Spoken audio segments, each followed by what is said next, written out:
Hello bachcho, let's read out the question first. Define the following terms. Heat. So for this, let's see the solution here. But before of that, let's talk about the key concept which we are going to use here for this question. So basically, here we are going to talk about the capacity of do work, यानी कि work करने के लिए जो भी energy लगती है, जो भी एनर्जी हमें ट्रांसफर करनी होती है, उसकी कैपेसिटी को बेसिकली क्या बोला जाता है? हीट बोला जाता है।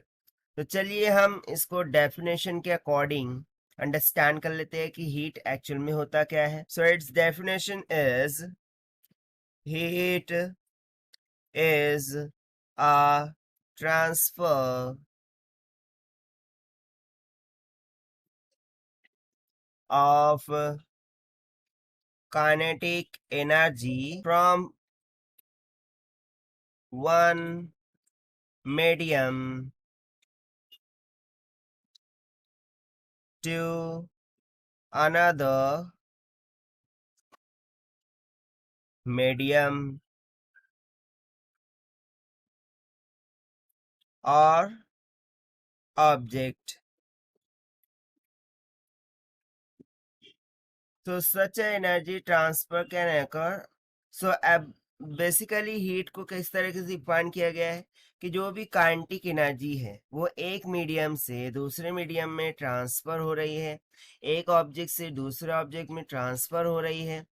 सो उसी काइनेटिक एनर्जी का जो ट्रांसफर हो रहा है उस ट्रांसफर को ही हम क्या बोल देते हैं? हीट बोल देते हैं। अभी जैसे कि मैं सिंपल सी बात करूं कि मेरे पास एक आइस है, ठीक है, लेट सपोज के आइस है, उसको मैंने एक हॉट वाटर के बाथ में इमर्स कर दिया है, ठीक है। इसमें क्या है? Hot water. अब बेसिकली होगा क्या जब आइस हम इसमें डालेंगे, तो जैसे कि ये हॉट वाटर है, राइट। तो because of hotness of this water वो आइस को क्या करेगा? मेल्ट कर देगा। अब मेल्ट किया कैसे है? So by transferring of its kinetic energy to ice, क्योंकि हॉट वाटर ने क्या किया है? उसकी काइनेटिक एनर्जी को आइस को ट्रांसफर किया है, ठीक है। और जब भी तो आइस क्या हुआ है? मेल्ट हुआ है। सो इसी काइनेटिक एनर्जी के ट्रांसफर को हम क्या बोल देते हैं?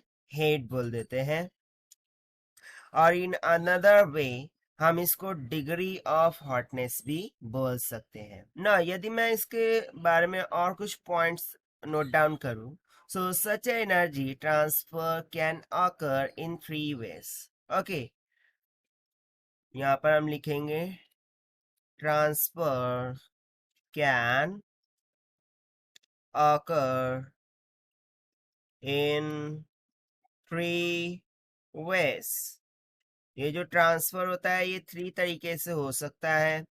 अब वो मेथड्स क्या है वो हम यहाँ पर राइट डाउन कर देते हैं। एक तो हो जाएगा रेडिएशन, यानी कि रेडिएशन के थ्रू काइनेटिक एनर्जी का ट्रांसफर हो सकता है, राइट।